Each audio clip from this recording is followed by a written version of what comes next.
రే మామ, నిన్ను క్వశ్చన్ అడుగుతా, ఆన్సర్ చెప్తావా? అడుగురా.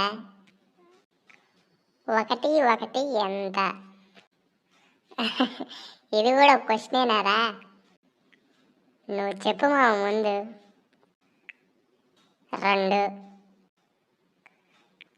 1 1 2 కాదురా, 11. 1 1 పక్క పక్కన పెడితే 11. మరి నేను క్వశ్చన్ అడుగుతా, ఆన్సర్ చెప్తారా? అడుక్కోరా. అడుక్కోరా. అడుగు మామ. నువ్వు ఒక షాప్కి వెళ్ళి 1 కేజీ ఇడ్లీలు 1 కేజీ పత్తి తీసుకున్నావు. రెండిట్లలో ఏది ఎక్కువ వెయిట్ ఉంటాయి కదా? 2 ఒకే వెయిట్ ఉంటాయి కదరా. కేజీ పత్తి, కేజీ ఇడ్లీలు 2 ఒకే వెయిట్ ఉంటాయి కదరా.